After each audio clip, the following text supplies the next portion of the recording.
ഒന്ന് ചെന്നൈ വരെ പോയിട്ട് വന്നാലോ എന്ന് ചോദിച്ചതും കേൾക്കേണ്ട താമസം ഞാൻ അപ്പം തന്നെ പെട്ടിയായിട്ട് ഇറങ്ങിയേ.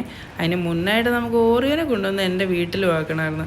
കാര്യം വേറെ ഒന്നുമല്ല, ഇവിടുത്തെ അമ്മയ്ക്ക് നോക്കാൻ കുറച്ച് പാടാണേ. അപ്പോൾ അവിടെ ആകുമ്പോഴത്തേക്കും അവനും ഹാപ്പി ആയിരിക്കും. പിന്നെ അവിടെ റെഡ് ബി ഉണ്ടല്ലോ, അപ്പോൾ രണ്ടും കൂടെ കളിച്ചതിലേ നടന്നോട്ടെ എന്ന് വിചാരിച്ചു. അങ്ങനെ അമ്മയോടും വിളിച്ച് പറഞ്ഞു ഞങ്ങൾ നേരെ അങ്ങോട്ടേക്ക് വിട്ടേ. പോണ വഴിക്കാണ് ഏറ്റുമാനമുള്ള ബാർബിക്യും കയറി ഫുഡും കൂടെ കഴിച്ചിട്ടാണ് പോയത്. അങ്ങനെ ഞങ്ങളവിടെ എത്തി. പോകുന്നതിന് മുന്നായിട്ട് ഞാൻ ഓറിയോനെ ഒന്നും കൂടെയൊക്കെ ഒന്ന് എടുത്തതാണ്. എനിക്കാണെങ്കിൽ കുറച്ച് സങ്കടമൊക്കെ ഉണ്ടായിരുന്നു.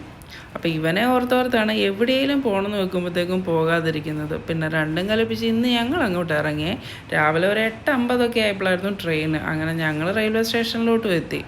അവിടെ വന്ന് കോച്ച് നോക്കിയിട്ട് ഞങ്ങൾ അങ്ങോട്ടേക്ക് നടന്നേ. കുറച്ച് ദൂരത്തേക്ക് നടക്കാനുണ്ടായിരുന്നു. അങ്ങനെ ആടിത്തൂങ്ങി അവിടം വരെ നടന്നൊപ്പിച്ച് അവിടെ ചെന്ന് പിന്നെ ലേസും മേടിച്ച് അവിടെ കാത്തിരുന്നപ്പോഴത്തേക്കും വണ്ടി വന്നിട്ടുണ്ട്. അങ്ങനെ ട്രെയിനിലെത്തിയ സ്ഥിതിക്ക് ഇനിയിപ്പോൾ കയറിയേക്കാമല്ലോ. അപ്പോൾ കയറുന്നതിന് മുന്നേ എൻ്റെ ലക്ഷ്യം എന്തേലും വയറ് നിറയെ കഴിക്കുക, കയറി കിടന്ന് ഒരൊറ്റ ഉറക്കും. ചെന്നൈ എത്തുമ്പോഴേ കണ്ണ് തുറക്കാവുള്ളേ എന്നൊക്കെയായിരുന്നു ആഗ്രഹം.